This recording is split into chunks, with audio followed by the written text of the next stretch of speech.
How's it going? So, I thought I'd record a video on the Divine Masculine, and there doesn't seem to be much out there, but part of the reason is I obviously work generally with women, but I've also just. This is a plug for my Instagram page.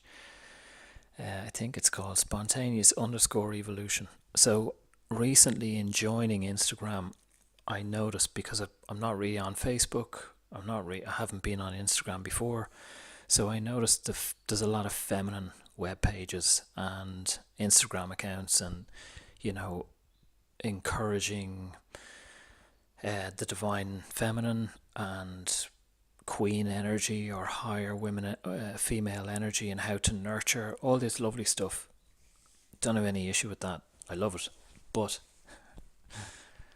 there's not much about the divine masculine. Now, I'm not necessarily going to speak about what the divine masculine is.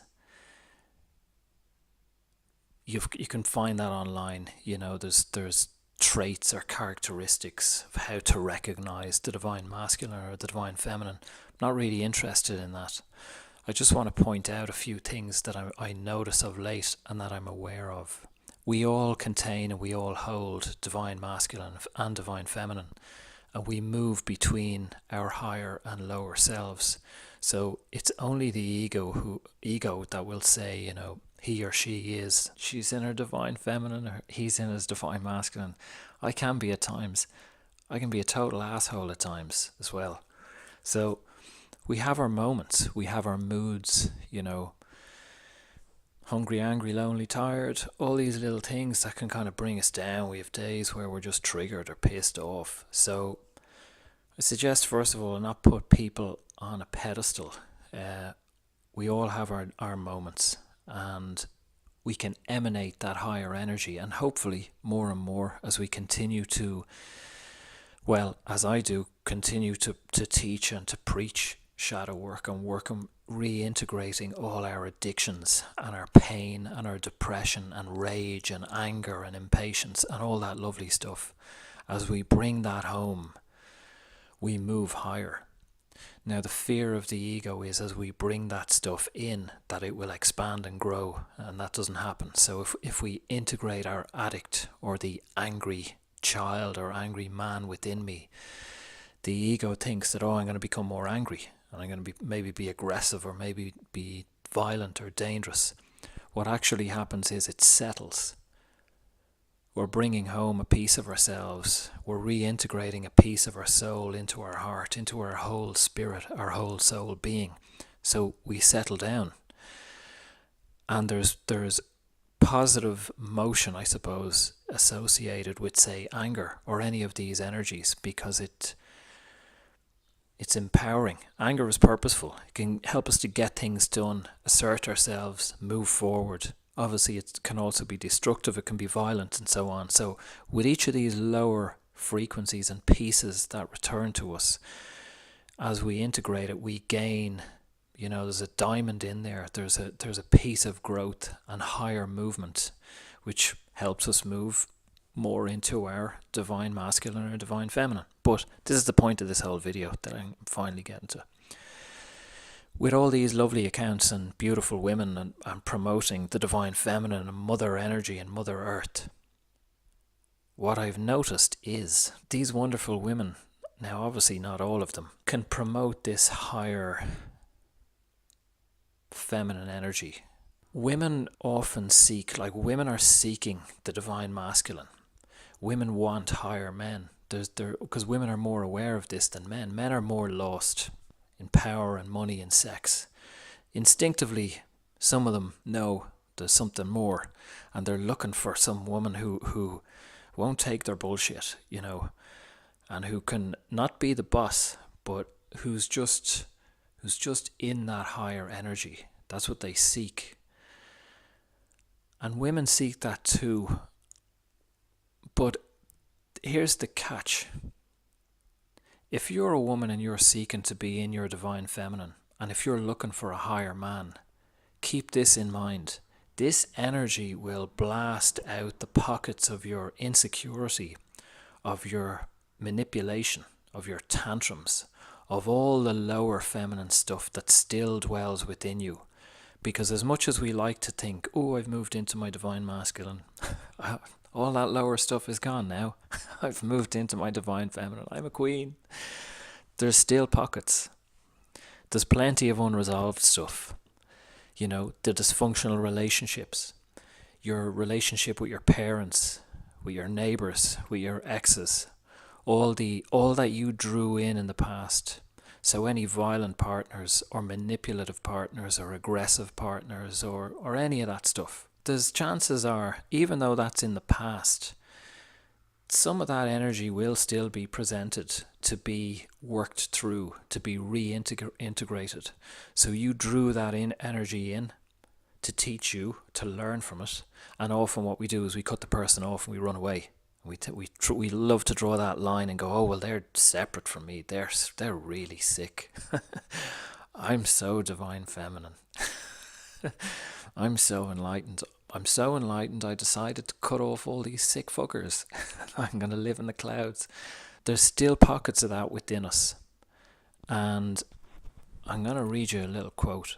So this is a quote from Gurdjieff. If you're going to escape from prison, the first thing you must appreciate is that you are in one. If you're going to escape from prison, the first thing you must appreciate is that you are in one. It's good to be aware of our weaknesses, our flaws, our addictions, our lower behaviour, because then we can work with it. Now, the ego is terrified of this, and there's many in the fluffy spirituality world who just don't want to admit that this stuff may dwell within them. But there's great growth and power in admitting it's there, witnessing it, honouring it, and being prepared to say, okay, I'm fucked up. I have issues. But I'm prepared to work through them. I'm prepared to face them. These higher women who are out there and all around us, you all have your lower moments. And when you meet that higher man, and when he has no tolerance for your lower stuff, it can be very easy to point the finger and say, he's just sick. He can't handle me and my higher energy. And that might not be the case. So maybe he met this divine feminine, this higher woman, and then maybe she doesn't quite get her way someday and she throws a little tantrum, or she becomes a bit manipulative or seductive or whatever it is, the lower seductive as opposed to the higher, trying to get her way. And maybe he thinks, I just don't have fucking time for this. This is not the woman that I met. And maybe he puts her in her place, or maybe he just draws the line and says, listen, good luck. It's not what I'm looking for. Life is short. So her ego is dented and she wants to hang on to him, or else she just wants to react and get rid of him.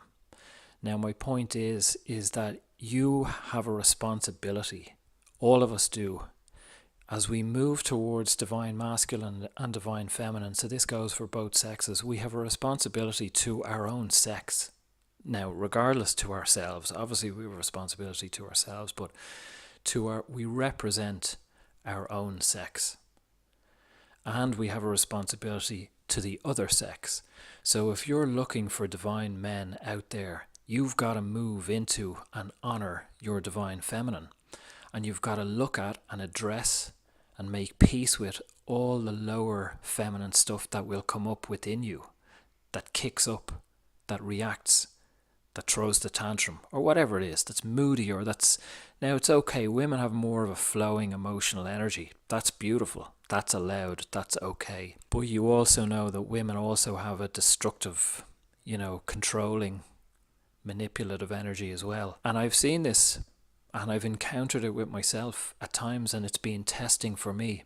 I've had women kick up with me, criticize me, and at times I've thought, oh, holy shit, maybe she's right.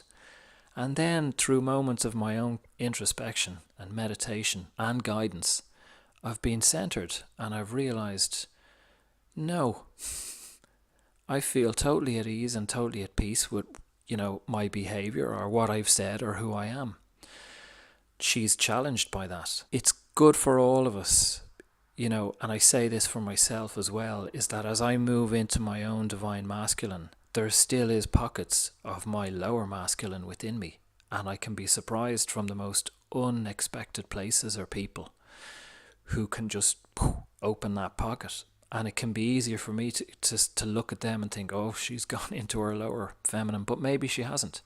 Maybe it's a pocket within me that's triggered and I have to work through that. So ladies, as you seek higher men for relationships or love or sex or friendship or co-workers or whatever it is, the responsibility, the onus is on you to move higher and fully inhabit as much as you can your higher energy.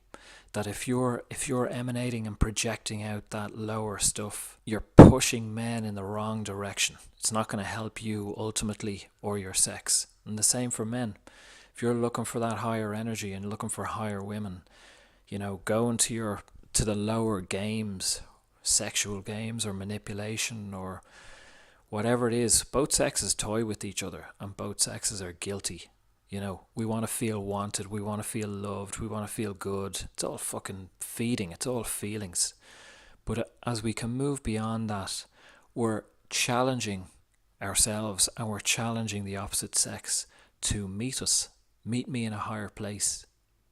And some men and some women will see that and will hear that and think, yeah, I want to go there. I want to see how can I get to that higher place and meet this person without all my baggage and the mind games and the plan of how I'll do things and how it's going to work out because I've done it 100 times before. That's all nonsense.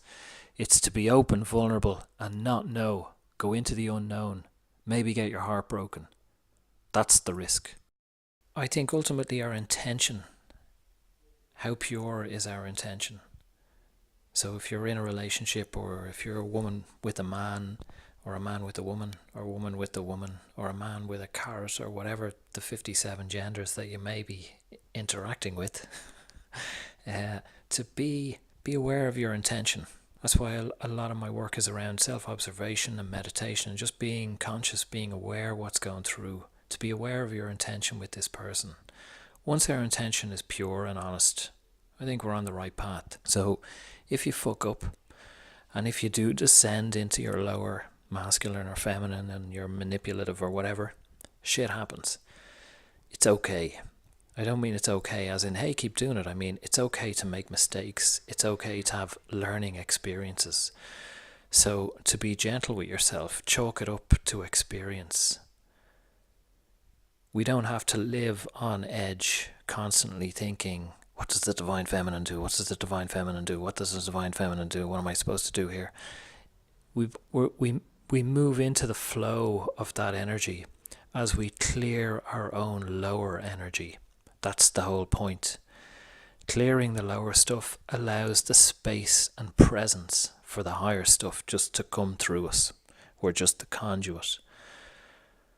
So it's okay to make mistakes, but it's good to learn from them mistakes and admit them to ourselves and maybe to whoever we were interacting with, to make an apology or have a conversation or just say, I'm doing my best, So just not to get too hung up on trying to be something else, trying to be the king or the queen, the divine, whatever.